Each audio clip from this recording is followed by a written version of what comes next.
মুজিবুর কেমন আছো? ভালো আছি, আপনি কেমন আছেন? আহ, এই একটা বয়সের পরে একটা জটিল আহ, হুম। মানে বিষয় প্রশ্ন আমার কাছে মনে হয়, কারণ খুব সত্যি কথা বলতে ইচ্ছা করে, অসুবিধা কি সেটা? মাঝখানে আছি।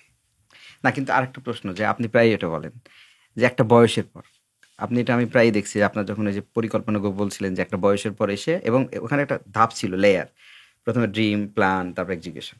আপনি বয়স কিভাবে ভাগ করেন কেন বা বয়সটাকে ভাবেন ভাগ কেন? করি এই জন্য, বয়স মানে কি, ধরো আমি দেখি এইভাবে যে ধরো তুমি যখন সিঁড়ি দিয়ে একটা ধাপে ধাপে একটা স্তর থেকে একটা থেকে ধরে স্তরে যাবে, মানে আমরা ছোটবেলায় দেখেছি কি সিঁড়িটা একটা বড় সংগ্রাম ছিল আমাদের জন্য একদম হুম। ছোট বয়সে, তাই না?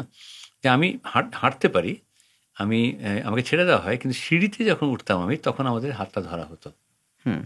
একদম। এই প্রথম অবলম্বন করতে শিখলাম আমরা, তাই না?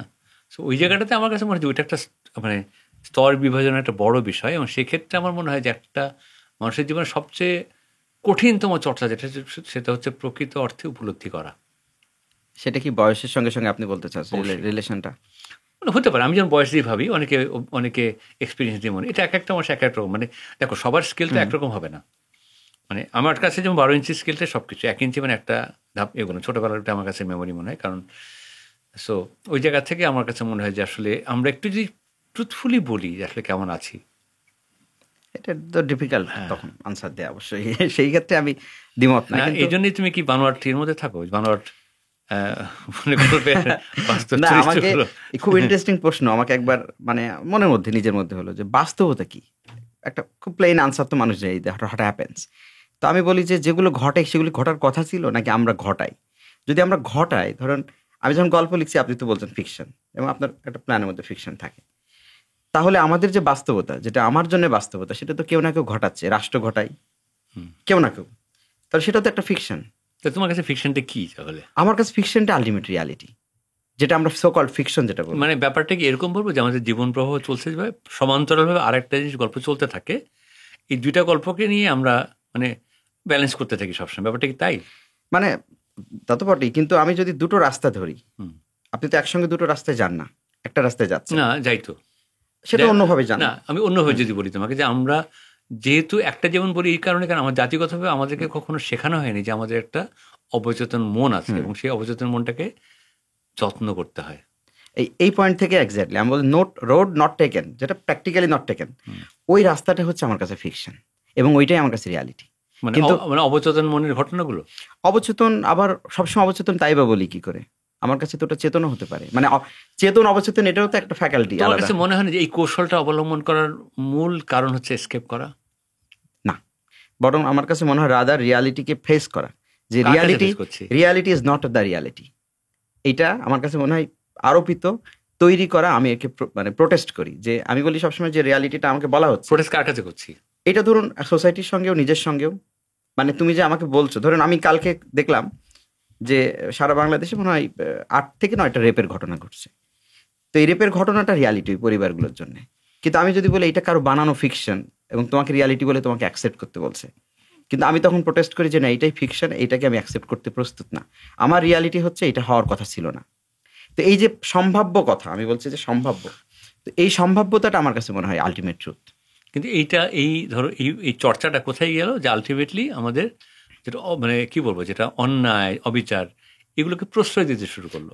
এই প্রশ্রয় দিচ্ছি বলেই কিন্তু আমরা আবার এই রিয়ালিটি কিন্তু অ্যাকসেপ্টেন্স জানাচ্ছে তৈরি না করে। তো সেটা। ওই ন্যারেটিভটা কি দেখেন, মজাটা এই জায়গায় যে যখন আমাকে বলা হচ্ছে এটা বাস্তবতা, আমি আমার সন্তানকে বলি এটা রিয়ালিটি, মানে ইট হ্যাপেন্স, না, তুমি তখন সে মেনে নিচ্ছে। রেপের কথা যে বললে, এটা বাস্তবতা কেন মেনে নিবো আমি? এই জন্যই বললাম যে এটা বাস্তবতা না, এটা আমার না, বাস্তবতা তার না। মানে কিন্তু দেখো, আমাদের ওই একইভাবে আমাদের অবচেতন মনটাকে যদি আমরা ওইরকমভাবে সচেতন করতে রাখতে পারতাম, তখন এটা একটা মানে প্রক্রিয়ার মধ্যে সবগুলো হ্যাঁ, একটা বৃত্তে তৈরি হতে পারতো। এবং আমাদের এই পারতো না, কারণ এই মানে হচ্ছে না, যে কারণে আপনি বলছেন অবচেতন মনটাকে সচেতন প্রক্রিয়ার মধ্যে আনা। আমাদের সমস্ত শিক্ষা ব্যবস্থা, আমি নলেজ। সচেতন প্রক্রিয়া আসতে বলিনি, কিন্তু আমি বলছি ওটা অবচেতন থাকুক, হ্যাঁ, কিন্তু আমি কনসিয়াসকে একটু যদি হ্যান্ডেল করতে পারি। মানে ওটাকে ইগনোর কর, আমরা তো ইগনোর, Ignore করি। আমাদের তো ইগনোর করতে শেখায়, আমাদের স্কুল শেখায়, আমাদের শিক্ষা মাধ্যম পরিবার ইনস্টিটিউশন, শেখায়। পরিবার বলে কি এটাকে পুরো অ্যাভয়েড করো।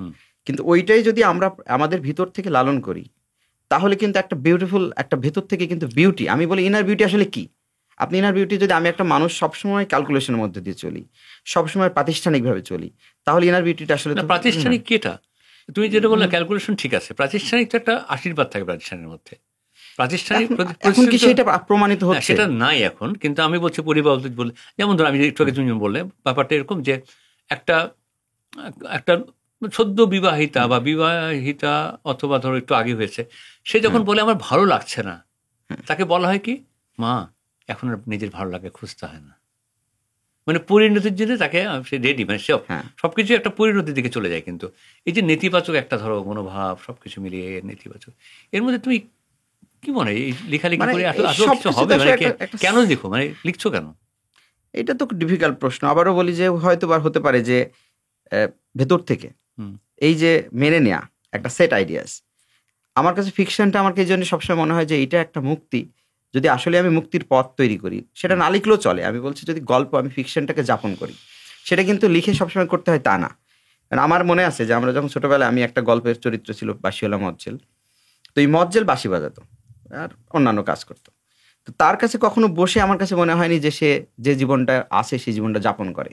তার কাছে মনে হতো যে একটা ফিকটিশিয়াস জীবন, কিন্তু ওইটা মানে এই ফিকশন কিন্তু ওই ফিকশন না, নাটক যাতে আবার গুলিয়ে না ফেলে, একটা অন্য জীবন সে যাপন করে। তো তাকে তখন আমার মতো একটা আর্টিস্ট, সে তার জীবনকে তার মতো করে ব্যাপারটা আমি তোমার কাছে কেমন সময় জানি না, ব্যাপারটা যে এই যে ধরো কল্পনার জগতে থাকা বা ভাবা বা জাদু বাস্তবতা, এটা হচ্ছে যে একটা মানুষ যখন অনেক কিছু করতে চেয়ে, ধরো বিপ্লব করতে চাইলো এক সময়, যে বদলাতে চাইলো সবকিছু সময়, একটা সময় দেখতাম না আমাদের মনে হচ্ছে শিল্প সাহিত্যের মানুষ মানে শ্রেণী সূত্র থেকে সে খতম করে দেবে, সবার আগে সে প্রতিবাদ জানাবে, একটা সময় নাই হয়ে গেল ব্যাপারটা।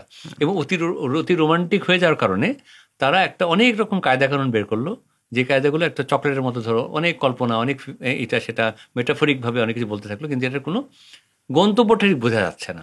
আপনি যেটা বললেন ধরুন এই ব্যর্থতাটা কেন 40s এই তো ব্যর্থতা মনে হয় আমার কাছে, ব্যর্থতা মানে আমার কাছে মনে হলো 40s যে সাহিত্য, গণচেতনার সাহিত্য, গণসাহিত্য, যেগুলো আসলে সমাজ বদল করার জন্য আমাদের এখানে হলো এই সোমেন চন্দ্রদের সময়, রণেশ দাশগুপ্তদের সময়, আমার কাছে মনে হলো রোমান্টিকতা না, বরঞ্চ সমাজ বদলের মধ্যে এরা যে স্ট্রেইট যে পথটা অবলম্বন করলেন, বরঞ্চ এইটা একটা আরেক ধরনের রোমান্টিকতার মধ্যে চলে গেলেন।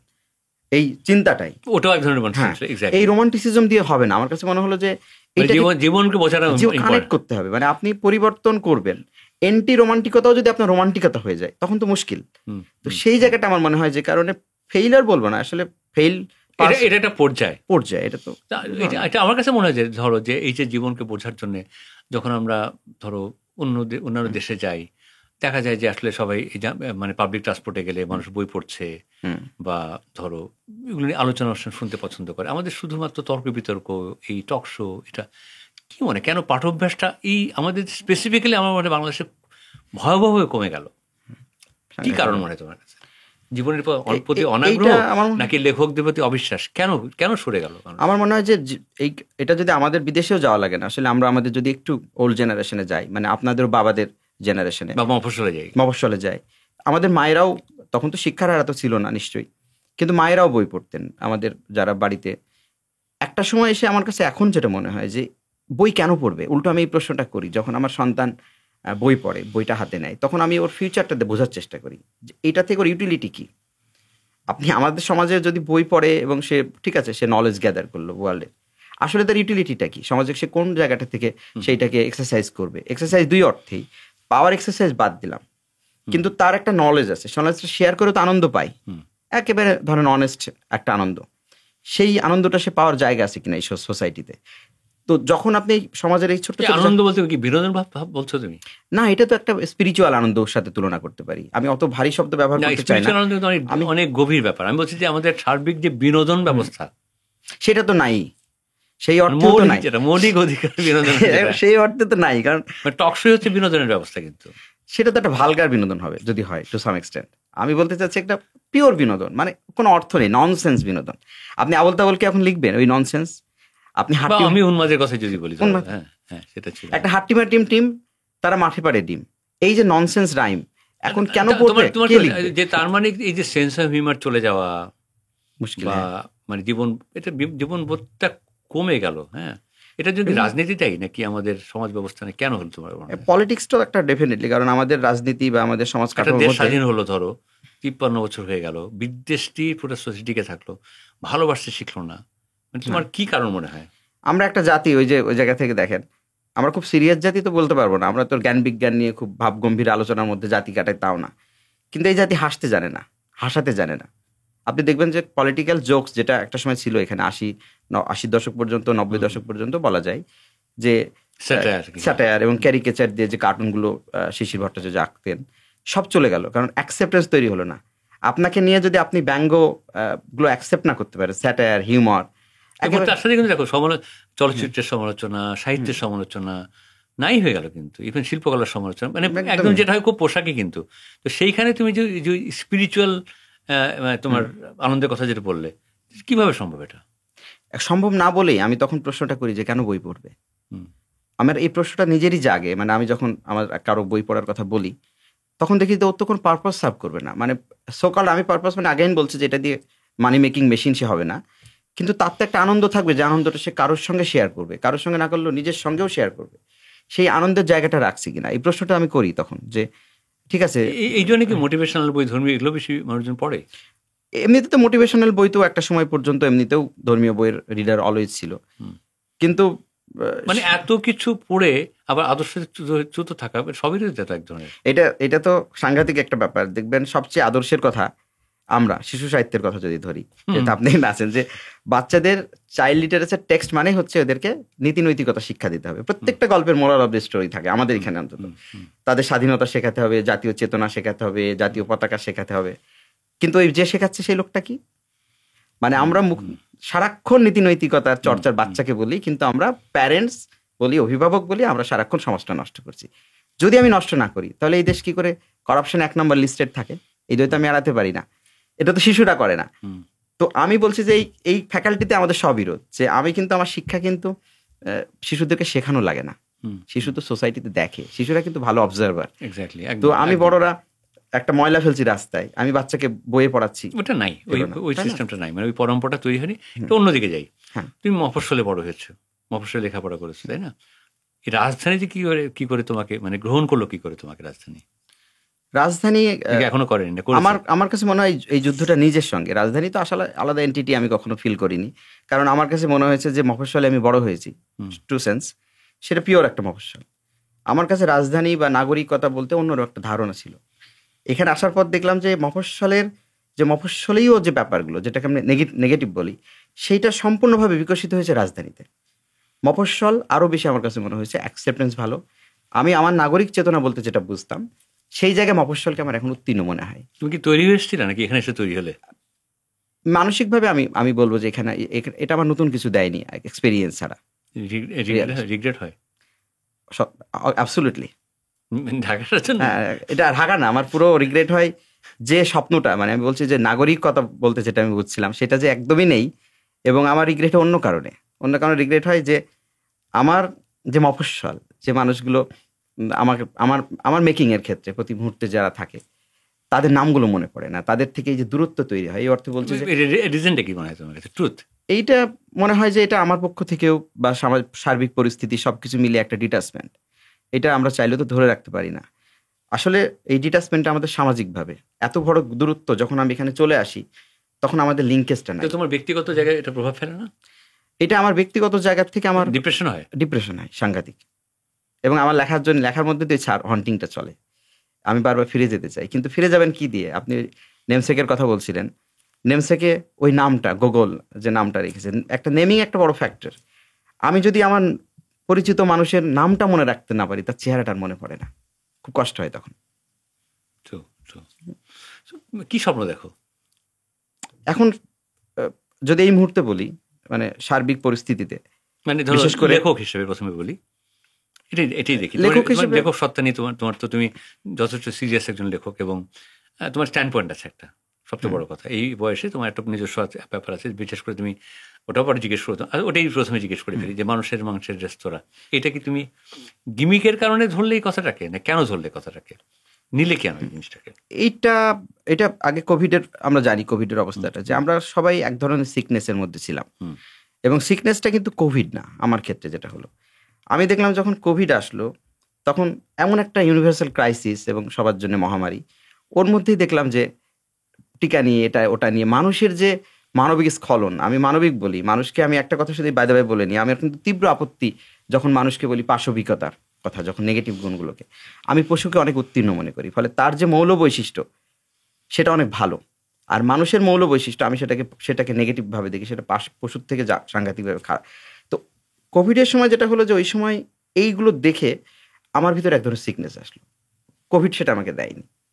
তো এই সিকনেস থেকে তখন আমার কাছে মনে হলো আসলে মানুষ কি করে, মানুষের শেষ পর্যন্ত কাকে সার্ভ করা হচ্ছে, আক্ষরিকভাবে যদি নাও ধরি, আপনার টেবিলে কাকে সার্ভ করা হচ্ছে, আমি আসলে কাকে কনজিউম করে বেঁচে আছি। আমরা প্রত্যেকে কাকে কনজিউম করি? আমরা কি শুধু প্রতিদিন হাঁস মুরগি খাই বলে আমরা হাঁস মুরগি কনজিউম করি? Not likely. তখন আমার কাছে মনে হলো যে আমরা আসলে বলি কিছুটা সচেতনভাবেই আমরা আসলে মানুষকেই কনজিউম করি, একদম আক্ষরিকভাবে টেবিলে, ডাইনিংয়েই। তো আমার কাছে তখন মনে হলো হোয়াই নট, আমি স্ট্রিক্টলি এই কথাটা কেউ বলে না যেরকম রেস্টুরেন্ট আমি তৈরি করে দিই, তারপর আমি রেস্টুরেন্টে বসিয়ে দেখি তারা আসলেই তখন কিভাবে নাই রিয়্যাক্ট করে। তখন কারা? আমার রিডাররা। এই রিয়াকশনটা আমি বুঝতে চেয়েছিলাম যে তোমার টেবিলে যদি আমি আসলেই শিশু ফিঙ্গার স্যুপ দিই, মানুষের মাংসের রেজালা দিই, আমার কাছে তখন দেখলাম যে পাঠকের যে রিয়াকশন আমি প্রত্যাশা করছিলাম সেটা আমি পাইনি। আমার কাছে মনে হলো পাঠক আরো বেশি অভ্যস্ত, যেন সে অলরেডি জানে যে সে মানুষের মাংসের রেস্তোরাঁয় বসে আছে। That was the funny. ওই জায়গা থেকে যদি বলি, তো লেখক হিসাবে মানুষকে যদি এভাবে চিনে ফেলো, তখন কি একটা লেখকের পক্ষে কতটুকু স্বপ্ন দেখা সম্ভব? তখন যেটা হয় যে প্রথমত আমি যে নতুনভাবে মানুষকে আবিষ্কার করতাম, আবিষ্কারের সেই অনুসন্ধানী ভিতর থেকে যে রিসার্চটা সেটা হারিয়ে যায়। এটা সবচেয়ে হতাশাজনক। মানুষের ব্যাপারে তুমি কি ইন্টারেস্ট হারিয়ে ফেলেছো? তার মানে আমি তো বয়স খুব আর্লি, কিন্তু বলতে হয় যে আমি এই মুহূর্তের আমার যে মানুষ, বিশেষ করে সামগ্রিকভাবে বাংলাদেশের যে অবস্থান, একটা স্বপ্নের পর আবার স্বপ্নের ধর সঙ্গে সঙ্গে আবার এই রিপিটেশন দেখে আমার কাছে মনে হচ্ছে যে আমি এই মুহূর্তে অবশ্যই হতাশাবাদী একজন মানুষ নিয়ে ইন জেনারেলি। এটা বাংলাদেশ না, স্বপ্ন তো হারায়নি। স্বপ্ন হারায় না, সেটা তো স্বপ্নের জায়গায়। স্বপ্ন কি দেখো, কি স্বপ্ন দেখো? স্বপ্ন এটা খুব মুশকিল, কিন্তু আমার কাছে মনে হয় যে মানুষ তো ঠিক হবে না, এবং এটা বায়োলজিক্যালি কেন হবে না? কেন আমার কাছে মনে হচ্ছে মানুষকে নিয়ে আশাবাদী হওয়ার কিছু নেই, কারণ মানুষ ইউটোপিয়া পুরোপুরি।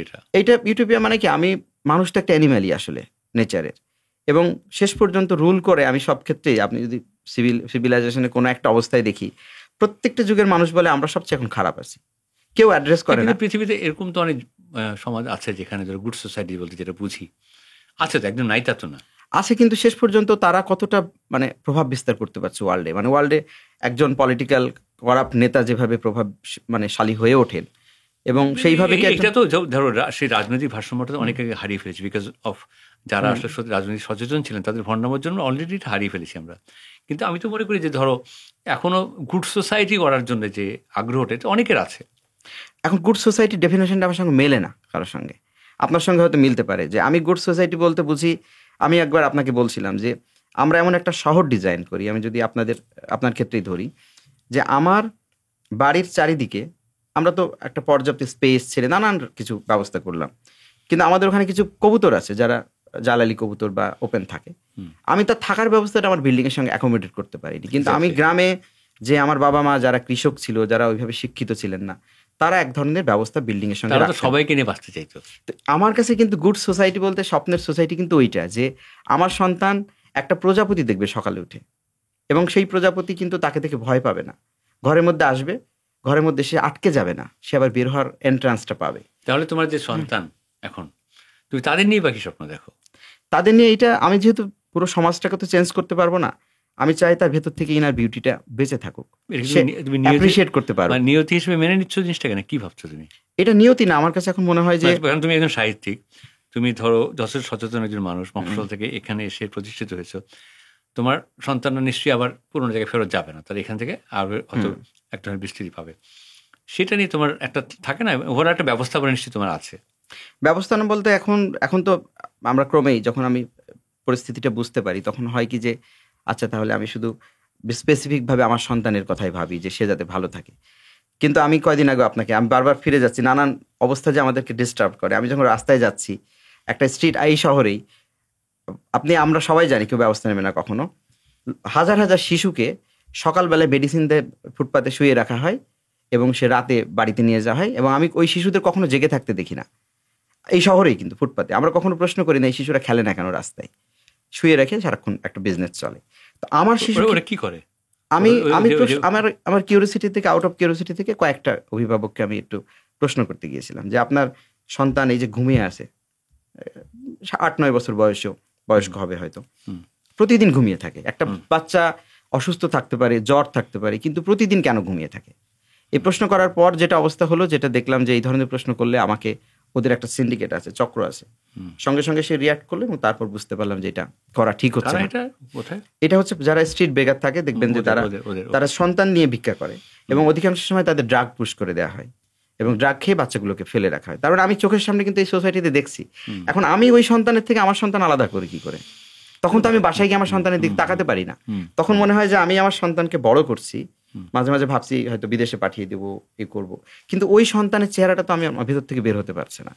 তো এই জন্য বলা মুশকিল আসলে আমার স্বপ্নটা কি। মানে এটা নিজের সঙ্গে একটা হয় যে আমি কি আসলে আমার সন্তানের জন্য স্বপ্ন দেখি, নাকি আমি চাই ওই সন্তানের চেহারাটা আমার ইরেজ করে দিতে। এখন ইরেজ করবো কিভাবে? আপনি হতে পারে রাস্তায় যাচ্ছেন, তাকালেন না, হতে পারে আপনার মানে তাকালেন কিন্তু আপনি ওটা দেখলেন না, যেটা মোস্টলি হয়তো আমরা তাই করি, কিন্তু আপনার চোখ চলে যাচ্ছে, আপনি তাকাচ্ছেন, তখন আসলে কি করব?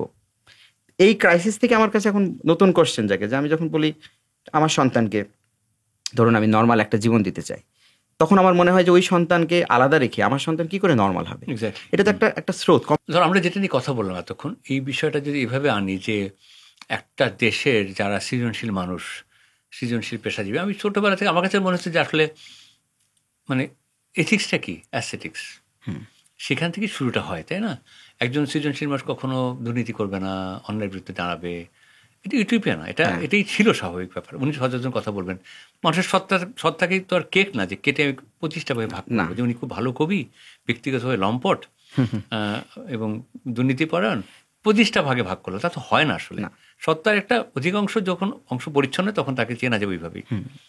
সেই জায়গায় দাঁড়িয়ে ধরো এত বিপ্লবী কথাবার্তা, এত মেরামত প্রক্রিয়া, সেখান থেকে আমার কাছে মনে হয় যে যখন সত্যটা থাকে না কোনো কিছুর মধ্যে, তখন এত চমৎকার সব আশা জায়গা নিয়ে শব্দগুলো মানে সব ধুলোর মতো মিশে যায়। তখন সেই জায়গা থেকে আমার মনে হয় যে আসলে আমাদের 53 বছর চলে গেল একটা দেশের, এখনো পর্যন্ত সৃজনশীল মানুষ যারা, সৃজনশীল পেশাজীবী যারা, আজকে তুমি লেখক হিসাবে একটা মানে এত কোটি কোটি মানুষের দেশে তোমার জন্য কোনো ব্যাপারই ছিল না। হ্যাঁ, একদম সার্ভাইভ, তুমি লেখাটাই তোমার পেশায়, ওইটা নিয়েই বেঁচে থাকো তুমি। সো এই জায়গাটাতে আসলে কি এই রাষ্ট্র কাঠামো বলি বা আমাদের সিভিল সোসাইটি বলি, আদৌ কি কোনো হোপ দেখো যে এটা কখনো ঘুরে দাঁড়াবে? না, আশা তো দেখি, কারণ আশা দেখি এটা আবার বলি ইনস্টিংক্ট, এটা মানুষ কখনোই শেষ পর্যন্ত ঘুরে দাঁড়ায়। মানুষ মানে আমি বলছি না individual, total as a whole. আমি দেখেন একটা দেশের 53 বছর, আমি জানি না এটা অনেক সময় কিনা, আমার কাছে কখনো মনে হয় যে হয়তো দেশের বয়স হিসেবে খুব বেশি না, ব্যক্তি বয়স হিসেবে আমরা তো নিজের বয়সের সঙ্গে মেলাই। কিন্তু আমার কাছে আরেকটা জায়গায় মনে হয় যে ধরুন শিল্প সাহিত্য যদি টোটাল দেখি, আমাদের দেশের এই মুহূর্তে ক্রাইসিসটা কোথায়? অনেকে বলে রাজনৈতিক ক্রাইসিস, নানান ক্রাইসিস হচ্ছে তখন যখন একটা দেশের ভালো ফিল্ম যদি বলি, ভালো গান, মানে ভালো বলতে যেটা আমাদেরকে এন্টারটেইন করে, সাহিত্য, সব মিলে যে একটা স্রোত থাকে, একটা ফোর্স থাকে, সেই ফোর্সটা যদি আপনার মরে যায়, মানে এটা তো একটা নদীমাতৃক দেশ, এখন নদীগুলো সব মরে গেল, তাহলে তো দেশের সুস্থতা আমরা কামনা করতে পারি না। তো আমার কাছে মনে হয় যে এই জায়গাটাতে আর্টিস্টদের দায় সবচেয়ে বেশি, কারণ আমরা সমাজ ধ্বংস হওয়ার পিছনে প্রথমত রাজনীতিকে বলি, পুঁজিবাদীদের বলি, কিন্তু এই সমাজে তো লালন জন্মেছিল একটা সেই কুষ্টিয়ার মধ্যে। যদি আজকে যে জনসংখ্যা বেড়ে গেছে, মতবাদ বেড়ে গেছে, কিন্তু একটা জায়গায় যদি এমন হয় তার রাজনৈতিক মতবাদ আলাদা থাকতেই পারে, তার অন্যান্য চিন্তা থাকতে পারে, কিন্তু আমি মনে করি যে আসলে সৃজনশীল পেশাজীবীদের একটা নিজস্বতা থাকা দরকার।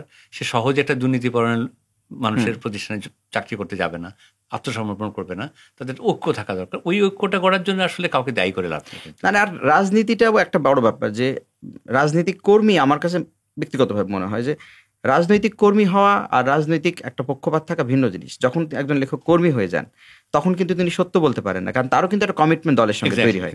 তারপরে আমি লেখক কেন কর্মী হবে, আমার প্রশ্নটা এই জায়গায়। যদি কর্মী না হন তখন তিনি স্বাধীন, কারণ তিনি যদি তার নিজের দলকে ক্রিটিক করতে না পারেন, সেই রাজনীতির তিনি অন্ধ পক্ষপাত কেন দেখাবেন? আর একটা জায়গা থেকে লেখকরা কি লিখবে? যেমন এই প্রশ্নটা আমাকে খুব বেশি আসে, যে যখন মানুষের মাংসের রেস্তোরাঁ, পরাধীন দেশের স্বাধীন মানুষেরা, বা এই যে খুন হয়ে যাচ্ছে সব সাদেক, সবগুলো বই পড়ার পরে যারা স্পেসিফিক আমার গল্পগুলো পড়লো, তখন বলে যে এই প্রশ্ন আপনিও করেছেন, মানে এই যে এই সময়কার ফিকশন নিয়ে ওটিটির, যে নেতিবাচক। মানুষের মধ্যে কেন এই খুনোখুনি, ভায়োলেন্স, এইগুলো কেন এরকম একটাই আমাকে করে যে তোমার এর মধ্যে স্বস্তি নাই না, কেন? কারণ ওই পুঁজিবাদ তো ওইটাই বিক্রি করতে চায়। কিন্তু আরেকটা জায়গা থেকে আমি যাচ্ছিলাম, যেটা আরো গ্রেটার একটাই থেকে, যে আমি আমার জায়গা থেকে, ওটা আলাদা ব্যাপার, যে ডিসকমফোর্ট তৈরি করা, যেটা আমার ফিকশনে আমি করছি, যে মানুষের রেস্তোরাঁয় আপনি ডিসকমফোর্ট হচ্ছেন। আমি কেন বলি? ডিসকমফোর্ট কোথায় প্রশ্ন করছো তুমি? হ্যাঁ, প্রশ্ন মানে তুমি একটা মানে আবহ তৈরি করে তাকে প্রশ্নবিদ্ধ করছো। এখন আপনি ডাক্তারের কাছে গেছেন নিশ্চয়ই কোনো প্রবলেম নিয়ে, আপনাকে প্রবলেমগুলো যখন আইডেন্টিফাই করে দেখানো হচ্ছে, তখন আপনি একটা ডিসকমফোর্ট ফিল করবেন, আপনার একটা অস্বস্তি হবে, ইনসিকিউরিটি হবে, নানান রকম ডিজিজ যদি আই করে। এখন আপনি একটা টেক্সট পড়বেন, রাইটারের কাছে তো যাওয়া তো তাই, তো রাইটার তো সোসাইটির এক ধরনের ডাক্তারই, চিকিৎসক আমি বলি, তারা তো প্রবলেমগুলোকেই আইডেন্টিফাই করবে সোসাইটি। দেখো, আমি রিসেন্টলি একটা মেলায় গেলাম, মানে কমিউনিটি মেলা, সেখানে গিয়ে একটা পাশে অনেকগুলো স্টল, সবগুলো স্টল হচ্ছে মেন্টাল হেলথের। আচ্ছা, খুবই ইন্টারেস্টিং কিন্তু, না? সবাই কিন্তু ওই মেন্টাল হেলথ কীভাবে দিবে না দিবে প্রচার করার চেষ্টা করছে। তোমার আমরা কি সবাই মানসিক রোগী হয়ে গেলাম, অসুস্থ হয়ে গেলাম? এটা আরো ভয়ঙ্কর, যেটা আমরা অ্যাড্রেস করি না। আমরা তো হয়েছিস, তাতে ক্ষতি নাই, হতেই পারি, কিন্তু একটা টোটাল জেনারেশন তো মনে করে না সে আমরা মানসিকভাবে একেবারে যারা কমপ্লিট সুস্থ বলে সকল যাকে সুস্থ মনে করি, সেই মানুষগুলোর অসুস্থতা তো আমরা দেখতেই পাই প্রকাশ্যেই। হয়তো আমিও আমার আত্মজিজ্ঞাসাটা কেন কমে গেল তোমার মনে হয়? কোত্থেকে কমলো?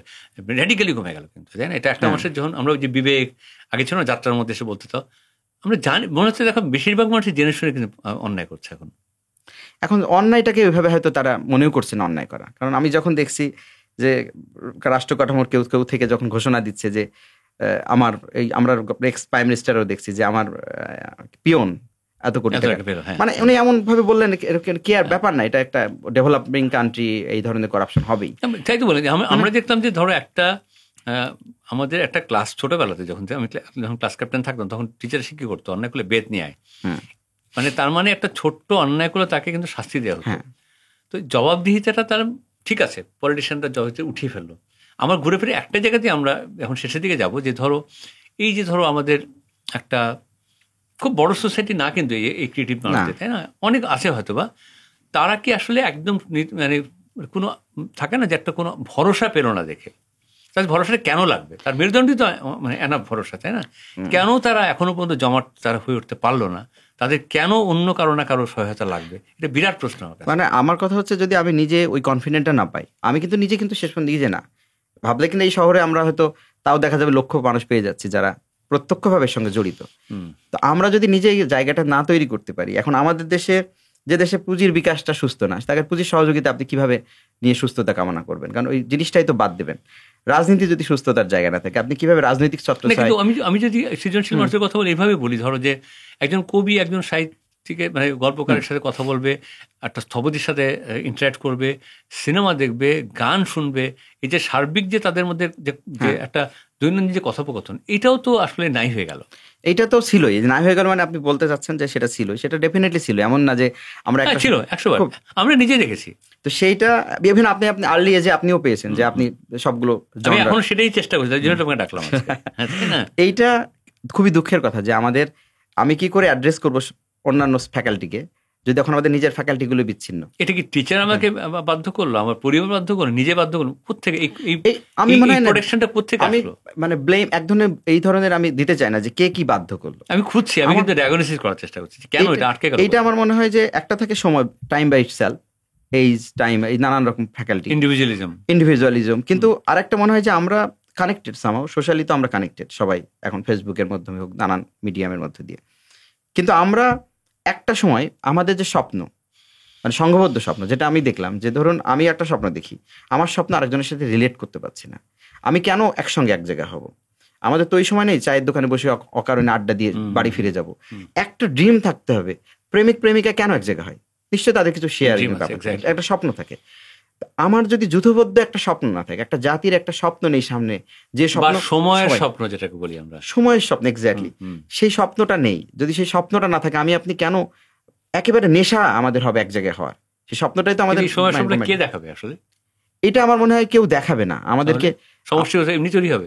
আমাদের ইন্ডিভিজুয়ালি আমাদের না, ভেতর থেকে এটা একটা প্রসেস থাকা উচিত। ধর একদিন সকালবেলা হঠাৎ করে স্বপ্ন একটা বেলুনের মধ্যে ফুলে উঠলো, ব্যাপারটা তা না। না তা না, কিন্তু সামহাও কেউ না কেউ আমরা সবসময় দেখছি এই যে কেউ না কেউ মানে তো অদৃশ্য হাতে ছেড়ে দিচ্ছি, কেন দায়িত্ব নিচ্ছি? অদৃশ্য আমি ছাড়তে চাই না। একটা জেনারেশন, তোমার একটা শক্তিশালী ভয়েস আছে, তুমি একটা অবস্থান আছে, সেখান থেকে আমার প্রশ্নটা হচ্ছে যে এটা তো অদৃশ্য দিবে না কখনো আমাদেরকে। না, সেটা দেবে না, এবং এই ধরনের কখনো ইতিহাসও দেয়নি। আমরা দেখছি সেই যদি মধ্যযুগেও দেখি যে এক পৃষ্ঠপোষক মধ্যে এগুলো হয়েছে চর্চা। আমি বলছি পৃষ্ঠপোষকতাও কিন্তু এক ধরনের তাকিয়ে থাকে যে কে আমাকে নিয়ে যাবে, ওই যে সারে কইছে তাই আমি করতেছি, তাই না? আমাকে অভিভাবক দরকার, অভিভাবক না হলে এটা হয় না। কিন্তু এই অভিভাবকত্ব ব্যক্তিভিত্তিক না, কিন্তু তাই কি ছিল? ধরো আমাদের যদি আমরা ইতিহাসের দিকে তাকাই, অভিভাবক থেকে তাকিয়েছিল সৃজনশীলরা, তাদের নিজস্বতা ছিল, তাদের ঐক্যের প্রয়োজন ছিল, তারা পারস্পরিক হয়ে উঠেছে বিকজ তাদের আরো বৃদ্ধির মেধার বিস্তার দরকার ছিল। সেটা যদি সময় বলি যে সময় করছিল, সেই সময় কি চলে, এখনো তো সেই সময় অলওয়েজ আমরা একটা ক্রাইসিস মোমেন্টে থাকি। এটা নেভার এন্ডলেস একটা ক্রাইসিস মোমেন্ট। তো আমরা কেন এখন এক হচ্ছি না? মানে এই প্রশ্নটা অবশ্যই আলোচনাটা শুরু হওয়া দরকার, আমি মনে করি তাই। এবং আপনি আপনার ক্ষেত্রে যেমন আপনি এই স্বপ্নটা দেখেন, এই স্বপ্ন যদি এই শহরে 50 জন একসঙ্গে দেখে অ্যাট এ টাইম, যদি দেখেন, আমার বিশ্বাস সেটা দেখেন। এবং আমি মনে করি, দেখো, একটা দেশপ্রেমিক হিসাবে আমাকে কোনো পক্ষ যাওয়ার আমার প্রয়োজন নেই। আমি আমার নিজের অবস্থান থেকে নিজস্ব একটা রাজনৈতিক চেতনা থাকতে পারে। রাজনীতি বলতে আমার কোনো দল করতে হতো না, যে এই যে দলের অন্তর্ভুক্ত হয়ে সবকিছু চর্চা করা, এটার বাইরে কিন্তু একটা গ্রুপ অফ পিপল গ্রো করতে পারে। এখন আমার একটা শব্দ মানে কানে লাগলো, আপনার একটা শব্দ দেশপ্রেমিক, মানে এই জন্য কানে লাগলো। এই শব্দটা আমাদের সবচেয়ে বেশি বিক্রি হয়, তো বিশেষ করে চেতনা। না, আমি বুঝতে পারছি। আমি বলছি যে আমি দেশপ্রেমিক অর্থে দেশ চেঞ্জ করব, আমার মনে হয় এই জায়গাটা থেকে আমি ব্যক্তিগতভাবে সরে এসেছি। কেন?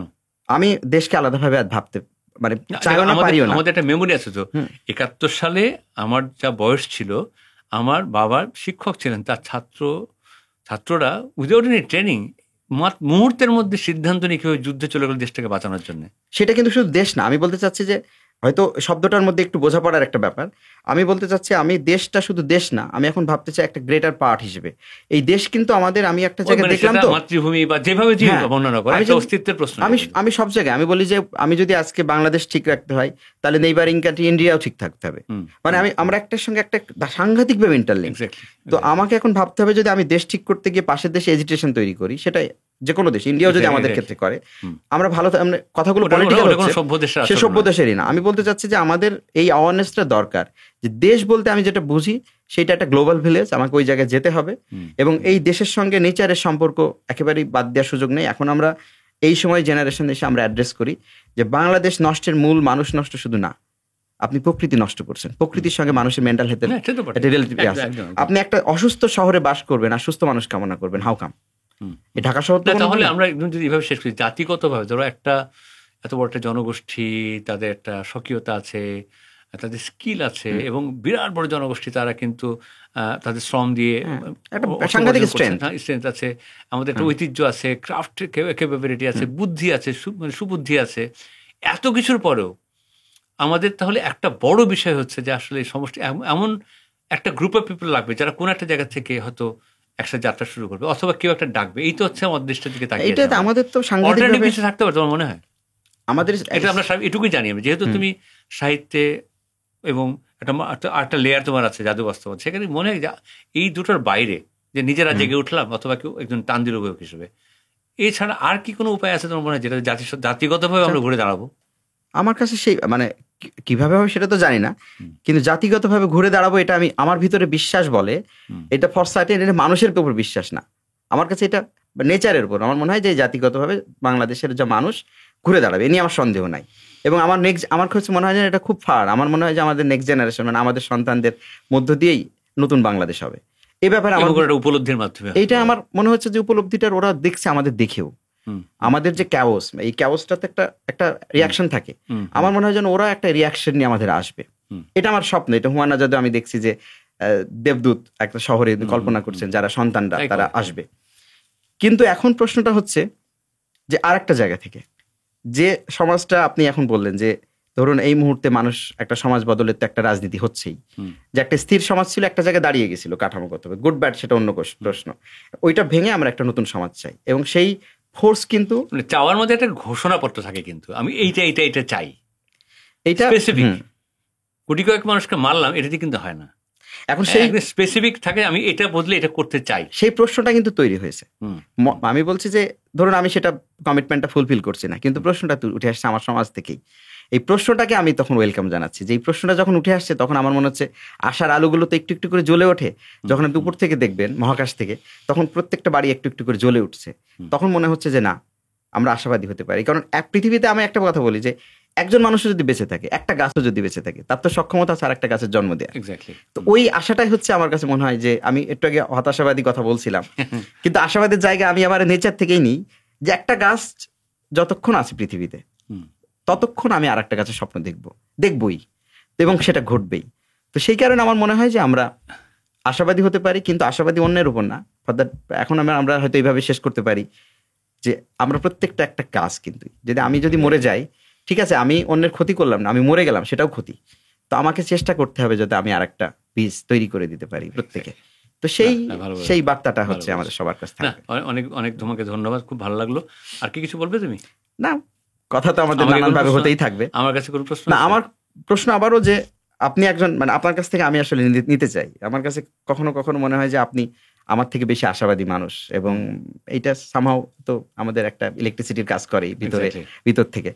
তো আমার কাছে মনে হয় যে এই প্রশ্নটা করি যাতে আমাদের যারা শুনছেনও, আপনার এই যে বিপুল আশাবাদ ভিতরে এবং এখনো উদ্যম, মানে আমি প্রতি মুহূর্তে উদ্যমগুলো শেষ হয়ে যাচ্ছে এরকম মনে হয় আমাদের মধ্যে, যদিও আমরা জেনারেশন একেবারে টু আর্লি।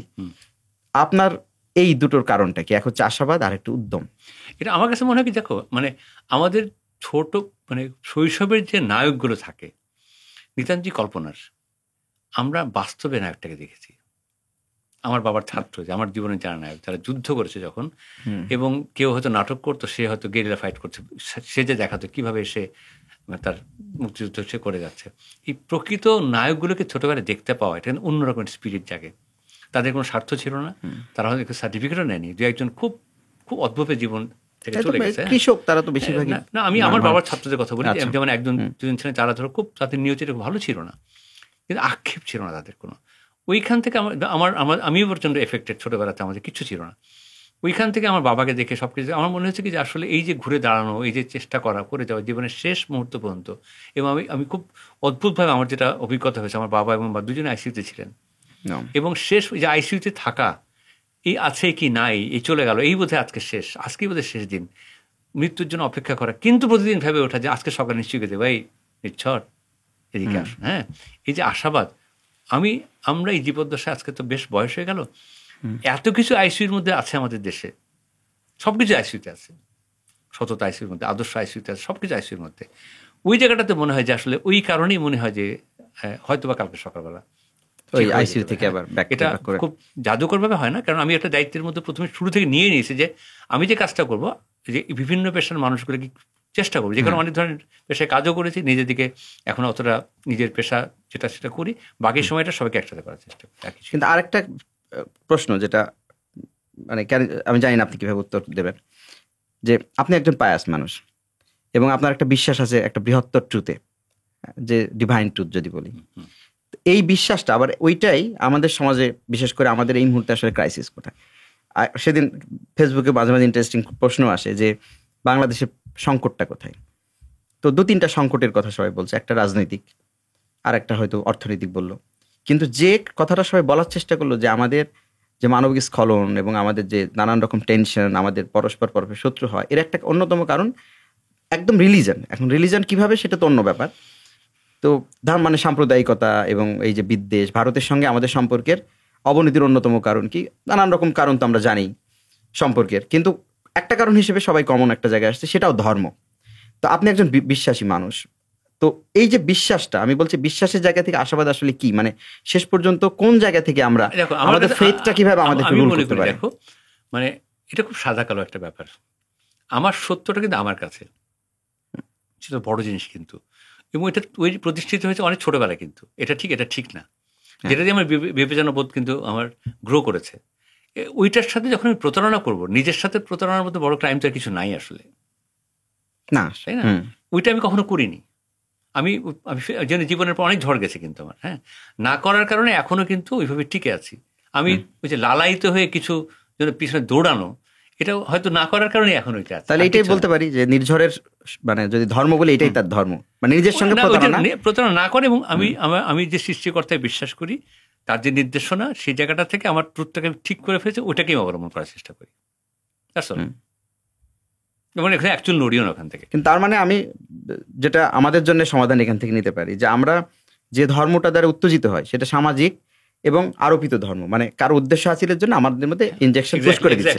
আপনার মতো যদি আমি ব্যক্তিগত ধর্মটাকে লালন করতে পারি, আর কিছু না, তাহলে এই সমস্যাটা একদম একদম ওইটা নিয়ে কনফিউশন কিছু নাই। কিন্তু আমি জানি না আমার মৃত্যুর পরে কি হবে, আমি জানি না জন্মের আগে কি ছিল, জানার প্রয়োজন আসলে এক্স্যাক্টলি। আমার বাবা মা একটা নিয়ম পালন করতেন, তার যাদের একটা বিশ্বাস ছিল, তারা আমাকে বলে দিয়েছেন। আমার এর বাইরে অসংখ্য বিষয় আছে এই জীবনে দেখার, নাড়াচাড়া করার, গবেষণা করার, শিক্ষা নেওয়ার, তো যেগুলো একদম মেনে নেওয়া সত্য, অযথা এগুলো নিয়ে আমার বিশ্লেষণ করার এই মুহূর্তে ওয়েস্টেজ অফ টাইম। না, এটা আমার মনে হয় আমার নিজের জন্য ভালো লাগলো শুনে, এটা কাজে লাগবে। থ্যাংক ইউ, আমারও ভালো লাগলো তোমার সাথে কথা বলে। ভালো থেকো ভাই, সবসময় ভালো থেকো, এবং আরো লেখালেখি করো, আমাদের চারপাশ সুন্দর হোক। Thank you.